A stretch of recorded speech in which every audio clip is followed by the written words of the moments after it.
এক নাম্বার ওযু অবস্থায় রাতের বেলা ঘুমাবে। যখন লেখাপড়া করছি ছাত্র ছিলাম কোনো মিস হতো না, ওযু করে ঘুমাতাম। কিন্তু এখন সংসার জীবন, পরিবার জীবন, অনেক ব্যস্ততা, অনেক ক্লান্ত, অনেক টেনশন, মাঝে মধ্যে হয় মাঝে মধ্যে হয় না। যেদিন এশার নামাজটা একটু দেরি করে পড়ি, ওই দিন এশার নামাজ পড়ে দুই দিকে সালাম ফেরাই, মানে যেটা ফরজ 4 রাকাত, এরপর আয়াতুল কুরসি। এই আমলটা আমি নিয়মিত প্রত্যেকটা দিন করি, নিয়মিত প্রত্যেক দিন কয়েক বছর আগে থেকে।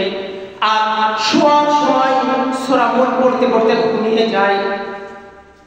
যেহেতু আল্লাহ রাব্বুল আলামিন কুরআনুল কারীম হিফজ করার তৌফিক দিয়েছেন, অল্প সময়ের মধ্যে সূরা মুলক পড়তে পড়তে ঘুমিয়ে যাই। তাহলে এক নাম্বার ওযু অবস্থায় ঘুমানো আপনাদের সঙ্গে মিলিয়ে নেবেন সহিহ ইবনে হিকাম।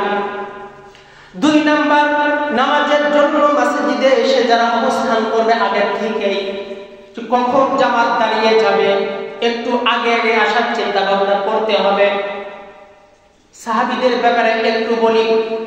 সাহাবীরা কেউ কাউকে যদি বাড়িতে খুঁজতে যেত, যদি কেউ বাজারে যেত, বাড়ি থেকে বলতো অল্প সময়ের মধ্যে চলে আসবে, একটু দাঁড়ান, একটু অপেক্ষা করেন। বাজারে তিনি বেশি দেরি করবেন না। আর যদি মসজিদে নামাজ পড়তে চলে যেত, বাড়ি থেকে বলতো কখন মসজিদ থেকে ফিরে আসবে আমরা বলতে পারবো। সাহাবীদের সঙ্গে আমাদের সম্পূর্ণ ব্যতিক্রম না সঠিক? সম্পূর্ণ ব্যতিক্রম, আমি লিখে দিব সম্পূর্ণ ব্যতিক্রম। আমাদের কেউ যদি খুঁজতে যায় বাড়িতে, ভাই কোথায়, বাজারে গিয়েছে, কখন আসবে কখন আসবে, বাড়ি থেকে বলবে আমরা বলতে পারি না। বাড়িতে সবচাইতে বাড়ি থেকে বলবে বাজার থেকে কখন আসবে বলতে পারি না, অনেক দেরি হতে পারে, আপনি অমুক দিন আসবেন। আর যদি বাড়ি থেকে খুঁজতে যায় ভাই কোথায় গিয়েছে, মসজিদে, কখন, একটু দাঁড়াতে এখনই চলে আসবে, বলে কি বলে না?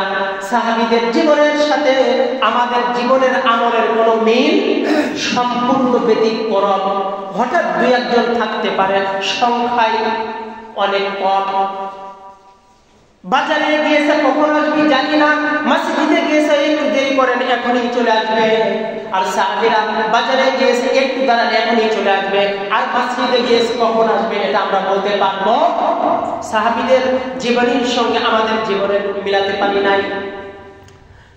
তাহলে মসজিদে অপেক্ষারত ব্যক্তি একটু আগে আগে আসা, অপেক্ষা করা নামাজের জন্য, এই ব্যক্তির জন্য ফেরেশতারা দোয়া করেন। 3 নাম্বার, প্রথম কাতারের নিজ দায়িত্বে এসে বসে যেতে হবে। একজন রাষ্ট্রপতি, একজন এমপি, মন্ত্রী, সচিব যদি আসে, তিনি পরে আসলে যেখানে জায়গা পাবেন সেখানে তিনি সব জায়গায় মন্ত্রিত্ব, সব জায়গায় রাষ্ট্রপতিত্ব চলবে। একজন ফকির, একজন ধনী পাশাপাশি এক জায়গায় থাকবে। মসজিদের মধ্যে বিধানটা কার? আল্লাহর বিধান। এখানে কোনো মাতুব্বরি চলবে না। আমি মসজিদে জমি দান করেছি, মসজিদের মুতাওয়াল্লি, সভাপতি, সেক্রেটারি, ক্যাশিয়ার, সব টাইলস আমি দিয়েছি, ফ্যান আমি দিয়েছি, রড, সিমেন্ট, বালু আমি দিয়েছি, এইগুলো প্রকাশ করার কোনো সুযোগ? আপনি দিয়েছেন আল্লাহর সন্তুষ্টির জন্য। আপনি মৃত্যুর পর আপনি আপনার পরিবার সদকায়ে জারিয়া এটা পেতেই থাকবে। এটা কি বলে? এটা পেতেই থাকবে সকলের ক্ষেত্রে। তাহলে এইখানে কোনো বড় লোকই হেদায়েত দেখানোর কোনো সুযোগ আমাদের নাই। একজন ভিক্ষুক, একজন ফকির দাঁড়ায় দাঁড়ায় মানুষের কাছে চেয়ে বেড়ায়, একজন একটি পরামর্শ দিল, 1 টাকা আটা না 2 টাকা চারে না করে তুমি কয় টাকা ইনকাম করবে, তুমি তার চাইতে ভালো রাজার কাছে যাও, রাজা তোমাকে এত পরিমাণ তোমাকে দিয়া দিবে, যা তুমি বসে বসে খাবা, শেষ হবে। পরামর্শ করবে, ফকির চলে গেলেন। যা দেখে ওই রাজা, তিনি নামাজরত অবস্থায় সালাম ফেরালেন, এরপর হাতটা একটু বেশি করে উঁচু করেছেন, হাতটা একটু বেশি করে উঁচু করেছেন, বিড়বিড় করে কি যেন বলে, চোখের পানি ছেড়ে দিয়েছে।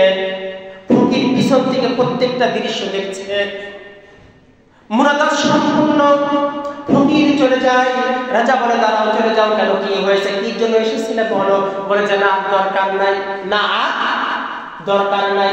ফকির বুঝতে পেরেছে আমার চাইতে এই রাজা অনেক বড় ফকির, যদি তা না হবে হাত উঁচু করে চোখের পানি ছেড়ে দিয়ে বিড় বিড় বিড় বিড় করে তার কাছ থেকে কি যেন চাই, তাহলে তার কাছে চাওয়ার কোনো সুযোগ আমার নাই।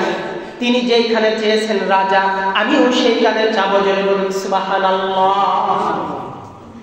তাহলে প্রথম কাতারে আসে দাঁড়াতে হবে নিজ দায়িত্বে। এরপর পরবর্তীতে যারা ৩ নাম্বার প্রথম কাতারে নামাজ আদায় করবে তাদের জন্য ফেরেশতারা দোয়া করেন। ৪ নাম্বার নবীর নাম শোনার পর সাল্লাল্লাহু আলাইহি ওয়াসাল্লাম বলাটা আমাদের জন্য ওয়াজিব হয়ে যায়।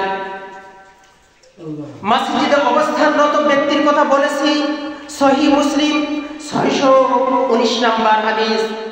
এরপর প্রথম কাতারে মুসনাদে আহমদ ২২,৩১৭ নবীর উপর দুরূদ পাঠকারী ব্যক্তির জন্য ফেরেশতারা দোয়া করেন। ৪ নাম্বার সহিহ আত-তাগরিব ৬৮০ রোগী পরিদর্শনকারী ব্যক্তি, একজন ব্যক্তি অসুস্থ হয়েছে, তাকে যদি আমরা একটু দেখি